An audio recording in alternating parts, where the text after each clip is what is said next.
चक्र धारक। एक दिन 4 ब्राह्मण वन के भीतर चल रहे थे। कुछ देर उनको एक आश्रम नजर आया। उस आश्रम में रहते थे योगी भैरवानंद। चारों ब्राह्मण उस आश्रम की ओर गए। योगी जी बाहर निकलकर पूछे,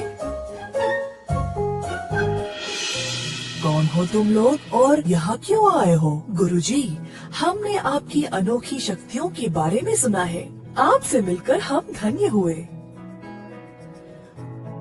क्या आप हमें भी अपने चमत्कार दिखाएंगे? ये ब्राह्मण अच्छे इरादे से यहाँ आए हैं। मुझे इनकी सहायता करनी चाहिए। योगी जी आश्रम के अंदर गए और 4 बेलचे लाकर ब्राह्मणों को सौंप दिया। ये बेलचे ले जाओ।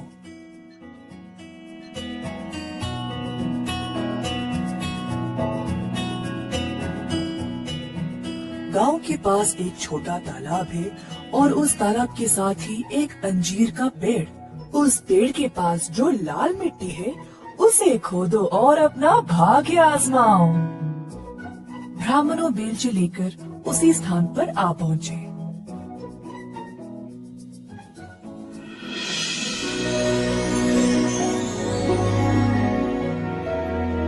खोदते समय पहले वाले को एक तांबे की चट्टान मिली। ओह ओह, कमाल है, तांबे की चट्टान। चलो वापस चलकर इसको आपस में बांट ले।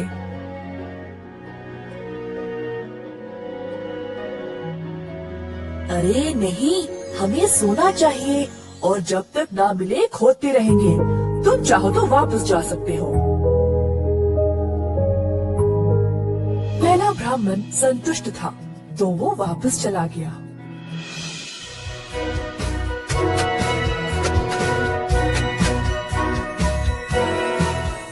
ओह ईश्वर, चांदी! मैं बहुत भाग्यशाली हूँ। चलो इसको आपस में बांट ले। शायद योगी जी इसी खजाने के बारे में बात कर रहे थे।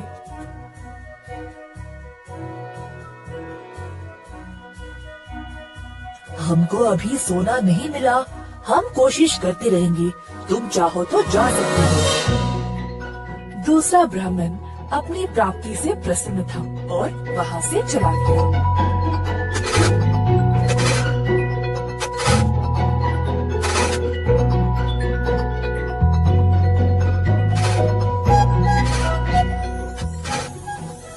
देखो, सोना मिल गया। चलो इसको बोरी में भर के ले जाएं। अरे ना ना, लगता है ये कोई विशेष जगह है। पहले तांबा, फिर चांदी, फिर सोना। अगर मैं और कोशिश करूं तो शायद मुझे हीरे मिल जाए। तुम जा सकते हो, मैं हीरे लेके ही वापस आऊंगा। इतने लालची भी मत बनो, अब अंत में कुछ नहीं मिलेगा। हमको इतना सब कुछ तो मिला है पहले ही। चलो चलते हैं। ना, मैं तो हीरे लेके ही आऊंगा, देख लेना। चौथा ब्राह्मण खोदता ही रहा, थक गया और देर भी हो चुकी थी, परंतु ब्राह्मण ने खोदना बंद नहीं किया। खोदते खोदते जमीन में एक बड़ा सा सुराख बन गया और अचानक से ब्राह्मण उसी में फिसल गिर पड़ा। खुद को उसने कोई अलग सी जगह में पाया।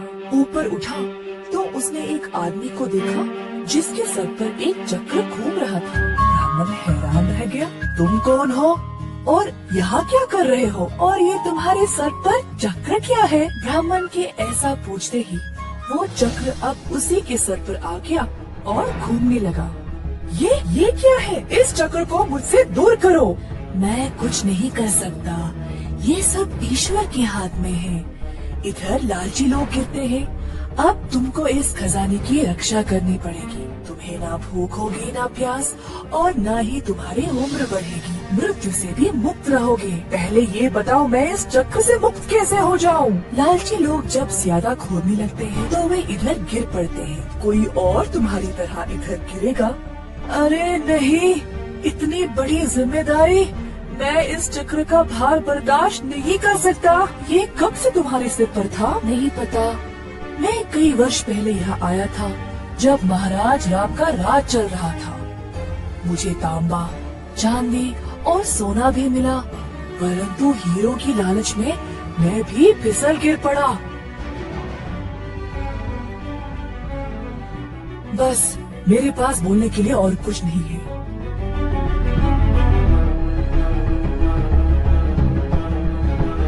ऐसा बोलकर साधक उसी सुराग से बाहर निकल गया। जब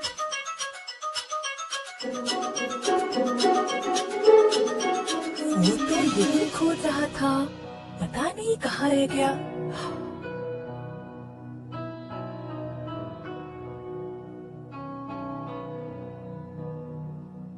ओ सुनिए, मेरा मित्र यहाँ पर मेरे साथ ही खोद रहा था। क्या आपने उसको कहीं देखा है?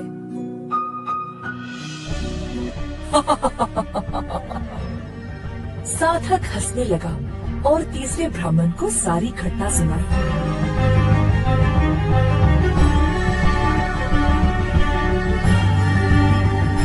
ब्राह्मण मजबूर और निराश होकर अब घर वापस लौट गया। तांबा, चांदी और सोना मिलने के बाद भी तुम रुके नहीं। अगर हमारे साथ ही वापस लौट जाते तो ये सब नहीं होता। मुझे माफ कर दो दोस्त, अब मैं तुम्हारी कोई सहायता नहीं कर सकता।